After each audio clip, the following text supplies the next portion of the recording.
Here is another perfect example that you've got the spring clip from this roof having been reclipped. So there's your spring clip, and if you look at that, that's fine. Clean watercourse, so they've been brushed out. But look at that, there's a chip in the watercourse, which means the water's not even going to make it to the clip. It's going to start running over the edge.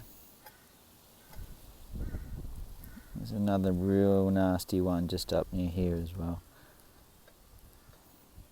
So you can reclip this roof if you want, but that's where the problem is.